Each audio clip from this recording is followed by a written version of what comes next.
installHUB.com. Streamlining your installations.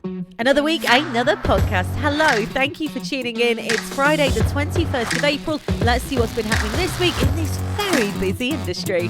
Let's kickstart with this. The Albanese government are making bold steps. They will impose a fuel efficiency standard on new cars and encourage electric vehicle uptake in an attempt to cut the 3 million tonnes of carbon emissions by 2030. The Climate Change and Energy Minister, Chris Bowen, said on Wednesday the government's EV policy would provide greater choice for Australians to drive cars that are cleaner and cheaper to run.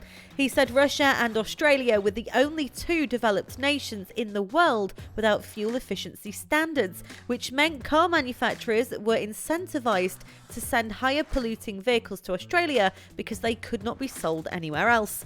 He said car company executives had told him they could not convince their global board to send more fuel efficient vehicles to Australia.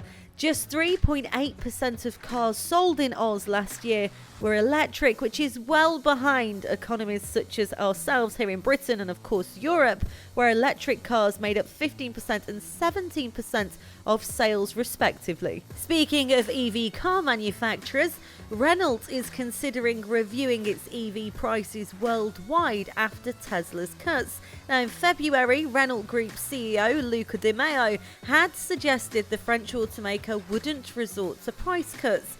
But the Renault brand's CEO, Fabrice Cambolive, said the wave of price cuts by Tesla is a warning for rival manufacturers of electric vehicles. He noted that Tesla's price cuts would force Renault to take a close look at its pricing policy worldwide. Now, we will analyse country by country, market by market, which level of competitiveness we need to have to stay in the match, is apparently what was said. So watch this space for Renault, I suppose. But on the other hand, we've got Jaguar. Now they're looking at releasing an EV around £100,000.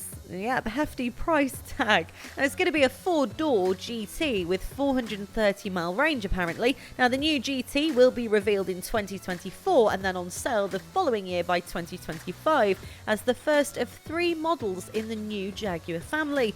Each will be built on an all-new bespoke EV architecture called Jaguar electrified architecture. It will likely have 2 motors for 4-wheel drive and a power output in the excess of 575 brake horsepower. Charging times are targeted for around 200 miles of range in just 15 minutes. But 100 grand, would you pay it? Now, speaking of car models, EV startup Zeekr has confirmed that models X and 001 could be going on sale in Europe. They've also mentioned that they're going to be coming to the UK very soon. They announced all of this at the Shanghai Auto Show. Now, Zeekr comes from the parent company that also owns Volvo, Polestar, Lotus, LEVC and Lynk & Co. And they are set to launch their first models in Europe later this year, less than 2 years after it launched its first ever car in China. Now, so far, the Zeekr X is an urban SUV and the Zeekr 001 is a luxury shooting brake. They have been confirmed for sale in Sweden and the Netherlands by the end of the year. However, Zeekr boss, former Lexus exec Sprios Fontons, has said that the brand plans to roll out in other European countries as soon as it can. Now, we know that EVs are making a move, but so are solar-powered technologies, which use solar cells to convert sunlight to electricity or storable fuels. They are gaining momentum in a world looking beyond fossil fuels for its energy needs. Now, as we all know, what's happening in Russia has definitely caused for people to look more at solar power. Now, CSU chemists are proposing to make solar cells using non-silicon, but an abundantly available natural material called molybdenum disulfide, using a creative combination of photoelectrochemical and spectroscopic techniques.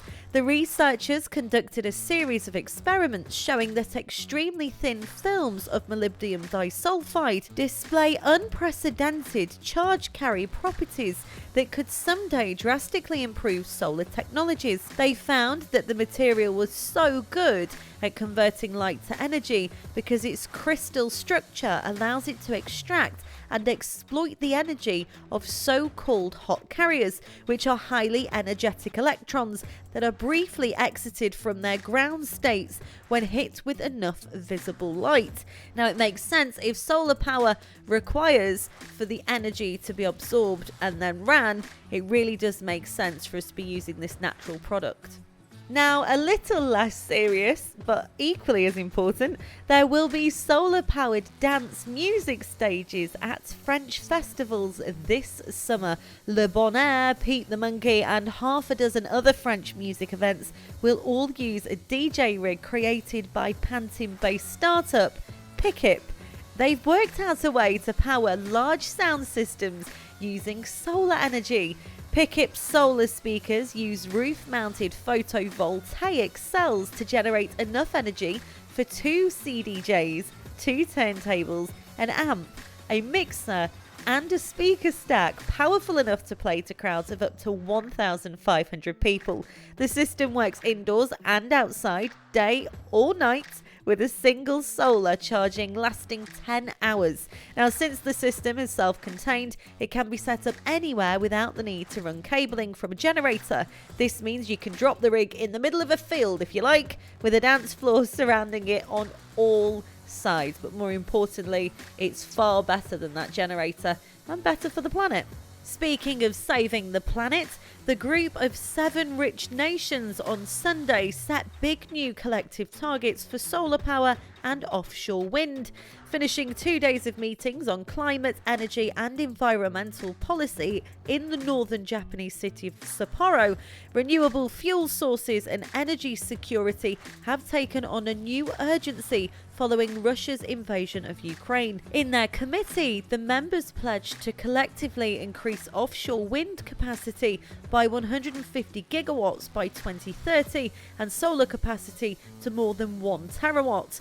They agreed to accelerate the phase out of uninhabited fossil fuels, the burning of fossil fuels without using technology to capture the resulting CO2 emissions, to achieve net zero in energy systems by 2050 at the latest.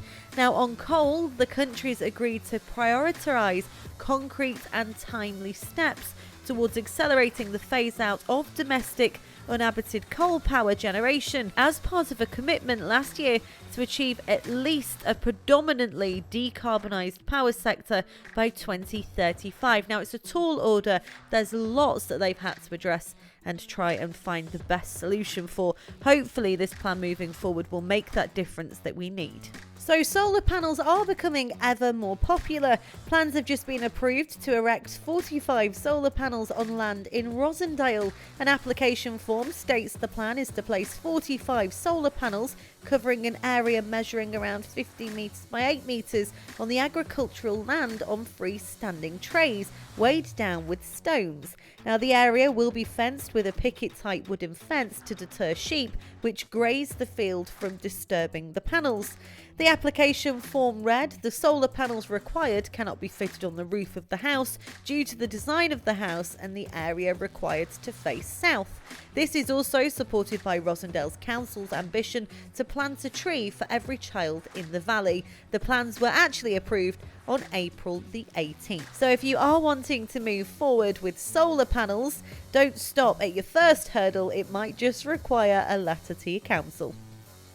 Now let's talk Elon Musk, but for once not Tesla. Instead, I want to talk about SpaceX because sadly just yesterday, the largest and most powerful rocket ever built blasted off from Texas but blew up within minutes in a test flight that SpaceX were hoping would be the first step on a human journey to Mars. Now, after a cancelled launch earlier this week because of pressurization issues, the 120-meter Starship rocket system took off at around 8:33 a.m. local time in Texas, so 2:33 in the afternoon here in the UK yesterday. It gathered speed, but then started to spin at altitude before exploding about 4 minutes after leaving the ground. Needless to say, they're back to the drawing board on that one, and apparently it has set Elon Musk or SpaceX back by around £3 billion.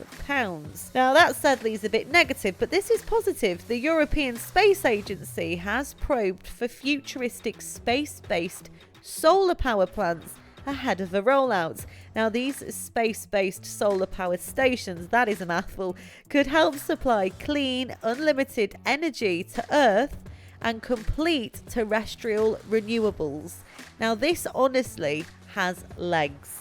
I know it seems a little silly following what's just happened with SpaceX. We're struggling to really get up there. But if we could do this, it would be a great concept, wouldn't it? Going from space back down to Earth, a little like the rocket did. Oh, is that a bit too soon? Maybe. Do you know what? I am genuinely gutted that didn't work because, you know, a trip to Mars would be quite cool, wouldn't it?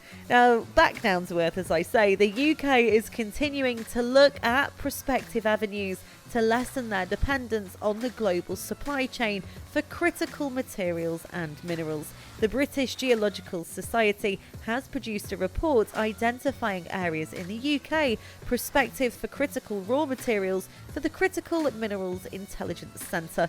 Now, CRMs are those minerals that are economically important, such as those needed to make batteries and semiconductors. And of course, they are at the greatest risk of supply chain distribution. The UK currently has 18 metals and minerals on its CRM list, with another 6 material classes having been elevated critically.